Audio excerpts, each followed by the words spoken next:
Hello guys, welcome back to What Is This Weapon?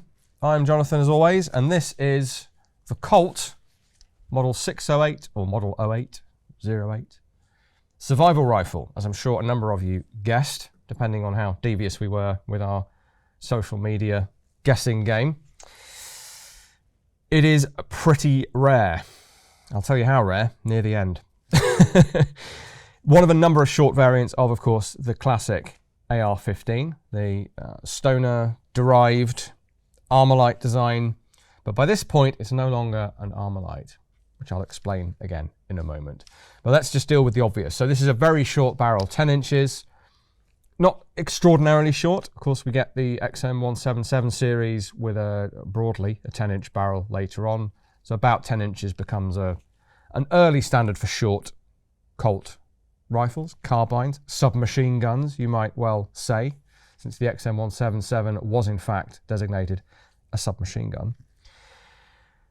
It does not have a telescoping buttstock. It sort of looks like it should because of this two-stage buffer tube here. This is essentially what this is, or receiver extension, using the language of the day. No actual butt plate on that thing. It's just a flat bit of metal. Supporting strut welded in there with a sling loop. Makes it more robust, of course, as well. But this does not slide. This is just a sort of a 2-diameter buffer tube, essentially. Why doesn't it slide? Well, they were still, I believe, when this was this was basically ready for marketing. Well, certainly the sliding buttstock we know from the XM177 series had not yet been conceived of. This is 1964 we're talking about for this. The XM177 with that first metal and then later plastic telescoping buttstock didn't come along until 1966. There was a telescoping buttstock of classic sort of rifle form in the Model 607 submachine gun, as it was dubbed. But it was a different design. They didn't put it on this. Even if it wasn't quite ready yet, they could easily have added it back on a little bit later on. We're talking only about a year difference at most there. So a little bit surprising in a way that they did not go with a standardized, it's like a half rifle stock, plastic buttstock, but it telescopes on rods. Not quite sure why they didn't go for that, except that the concept of this is a little bit different anyway. So we've got our short barrel, but in lieu of a telescoping stock, this works a little bit different. This is the aircrews survival rifle. That's what the 608 is. Now, it was not designed to get any shorter by sliding shut. What it does is split, as the rifle already did, into two upper and lower assemblies. So, 20-round magazine. No other option at this time anyway, but it also gives you a nice compact package. We've got this cut down grip here. Literally is a cut down early, but black, not green, or not brown, painted green, AR-15 pistol grip. It's literally just cut down and rounded off at the factory. And that plus a 20-round mag gives you quite a nice compact height to the weapon. And then for stowage, in the aircrew survival seat pack, which is what this is designed to fit into, you would simply take it down as you would for cleaning. So you pop out, close the dust cover again, we'll pop out the two retaining pins and it splits into upper and lower, and that means you get this very compact package. So that's as short as it gets in its sort of natural orientation. And that gives you something the length of the barreled upper. It's the slightly longer assembly, which means you'd have to pop it out of the pack and assemble it, but it literally takes seconds to do that, so not a huge concern. I don't know though, if you're bailing out of an aircraft, I do think the quicker the better, and you might prefer the ability to just pull it out and use it right away. Perhaps even have a magazine in the weapon already, so you just have to charge it. Don't know. Any aircrew in the comments? Let us know. What would you prefer? Ready mix or ready assembled? So there is a lot on this that is standard early AR-15. As the so-called partial fence lower. Now this ridge here helps to prevent you accidentally knocking the magazine catch and losing a magazine, but is primarily there for a detent pin, so that these pins that allow you to take it down, quite important for this thing as well, you don't lose the pins, so that stays in place, it's captive, thanks to a little pin that lives in this housing. The housing also means it's harder to bump the magazine catch, but it's interim between the slick side and that still current fence around the magazine catch. So it's an early feature. Our markings denote an early weapon as well. We have Colt AR-15. There's no armor light on this at all. This weapon and every other in its range, because it is now a product range, is rebranded as a Colt weapon. And AR now stands for automatic rifle, not for Armalite, which is what it originally stood for. That in itself is significant. We have the model number. Model 08, no 6 appended or prefixed to it at this point. That comes later, or is maybe in use behind the scenes, I'm never quite sure, but on the actual lower, the roll mark is 08. An early serial number in the 015 range, and obviously the caliber marking, the company markings, both the Colt logo, again no Armalite logo at this point, and the factory details back here on the lower as well. Early forged type front sight block there. That's standard at the time. We've got, as I said, the barrel is 10 inches, but it's the standard 1 turn in 12 inches of this era. So not the one in 14 that caused the particularly horrific wounding effects in early use in Vietnam, but was also unstable. That's why it was causing those wounding effects, by the way. So standardized 1 in 12 twist on every weapon in the range at this point. And then very interestingly, I think, this device on the front. Now, some of these Model 08s, and there are only 10 of these ever made, and I've never seen another one. I know others do exist, at least one other. Some of them had a conical flash hider on them. This, per Colt's own designation, is a sound and flash moderator. So this is actually a silencer, believe it or not.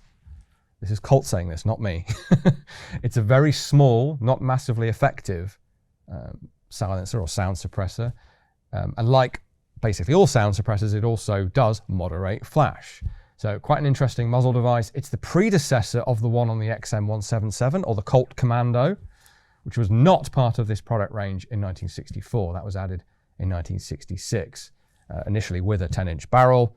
And that's where we got the sliding stock. It's the iconic Vietnam submachine gun, as Colt called it, or carbine, and the granddaddy of the M4. So this thing is part of that lineage that ends up with the M4 that we still have today, and the Mark 18 in particular with its very short barrel.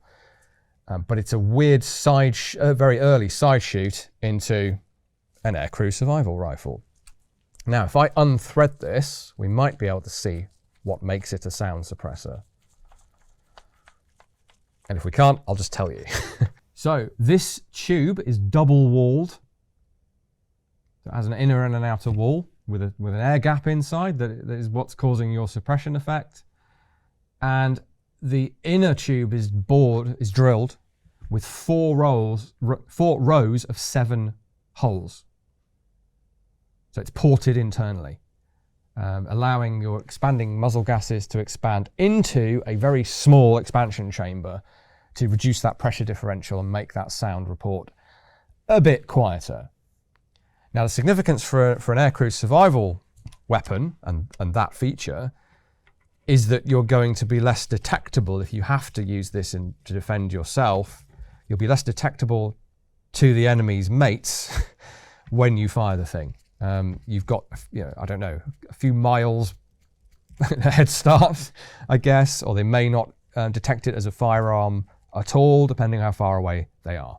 Now, the other role, of course, of a survival rifle, other than escape and evasion, is to hunt for meat, to survive in the wilderness. So if you're pretty confident that the enemy are not on your trail, you might well use a survival rifle. This is why a number of them are in a 22 caliber range. You can actually survive by shooting rabbits or whatever.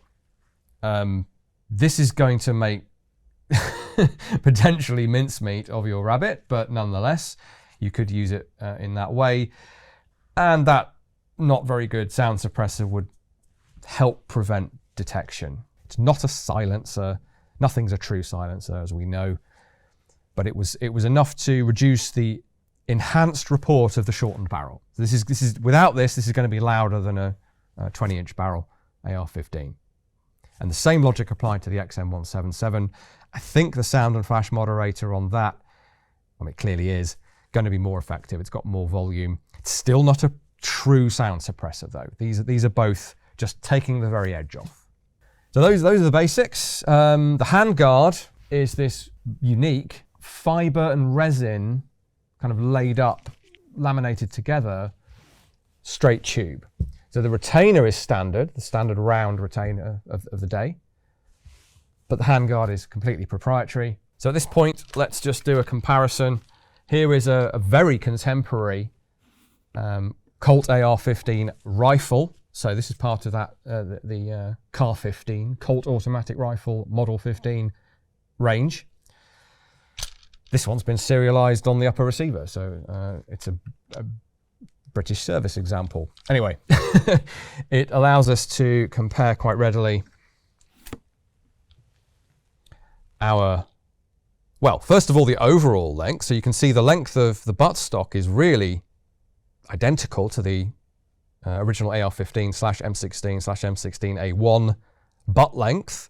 So you've gone through basic training as aircrew with an M16 or an XM16E1 or whatever. You're going to be very familiar with this weapon. The pistol grip's going to seem a bit stumpy, and the barrel's very short, but the buttstock will be familiar. The butt plate is obviously smaller. And then we can very clearly see there, the barrel is half the length. Obviously then some of that's made up by having the moderator on the end of it.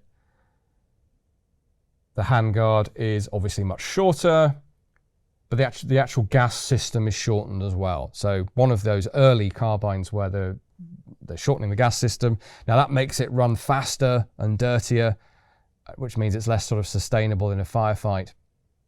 But it's so very handy and portable, and in this application, more importantly, packable, stowable. It's also very light, unsurprisingly, being this short. It's super light. It's 4.75 pounds or 2.2 kilos. I think I've seen incredibly light modern AR builds that are that light or nearly that light. But for 1964, this is the lightest 5.56 weapon in existence, I think it's probably fair to say. Other than the 607, which is your original SMG, as it were. Now we have in here the standard rifle buffer. This is the Edgewater pattern buffer. Looks identical, is identical to the rifle buffer. And in fact, this allows Colt in their product table of the CAR-15 range.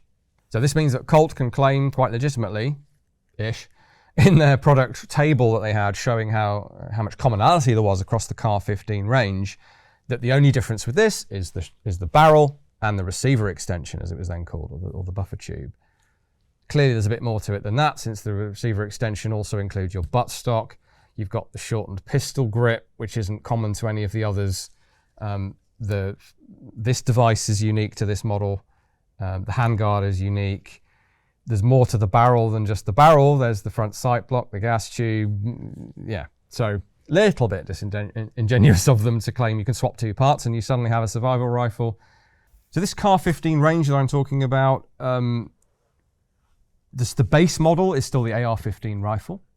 They're also including the XM16E1 in there to show that they are still working on an even better rifle for the military, but it's the same essentially the same capability. There are actually two what they called a heavy assault rifle in this range. One is just a heavy barreled rifle, essentially, the M1, and the M2 is the belt-fed model of that.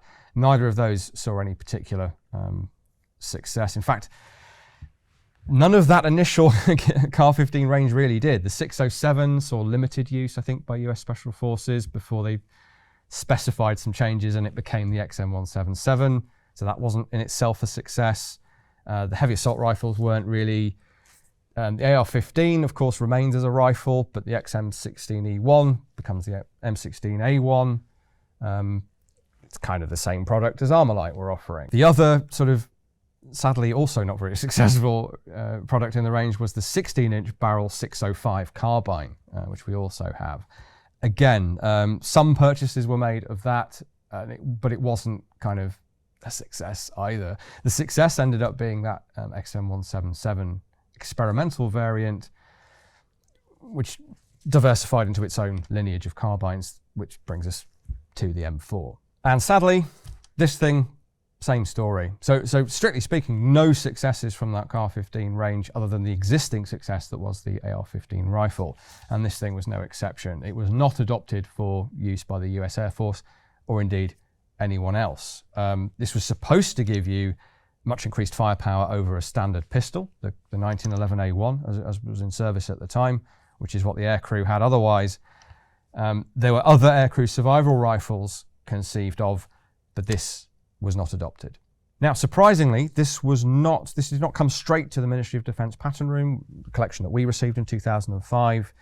It was actually handed in 1968 as part of the amnesty associated with the change in legislation in 1968. A lot of UK firearms legislation is based on the 1968 Act. And somebody handed this thing in, which I think is interesting that they hung on to it. Well, they got hold of it very early doors, as it were, 64, and then in 68 they're handing it in for, well, what could have been destruction, but thankfully it was saved by the pattern room, and we have it today. As we often find with weird and wonderful firearms, the idea might not be a success at first, but it may well come back later. And just a few years ago, the US Air Force adopted the GAU, or the GAU-5A, stowable survival rifle, which is the same basic idea. You split it into its two assemblies, and it also, instead of the truncated pistol grip, it has a folding pistol grip. So that idea came back. Whether the guys that came up with that were very au fait with this 1960s predecessor, I imagine they were. I don't know, but it is funny how ideas can come back around again. And it really does make an awful lot of sense. So British Army aircrew flying Apaches, they will carry a little truncated SA-80, the L-22A2. US aircrew have the option of essentially a modern version of this thing. Thank you for watching, guys. We do appreciate it. As always, check out our various social media channels, and if you feel moved to, we do have a donation link on the website as well. In terms of what's going on, we still have our Reloaded exhibition here in Leeds. That's until the end of June. And also in June, but early June, 6th of June, in time for D-Day, we will be we'll be opening an exhibition at our Fort Nelson site, which for those of you who don't know, is down on the south coast and is well worth a look at any time of year. But if you go in June, you'll be seeing some material dedicated to D-Day, which we're excited about. But we'll see you here again next week.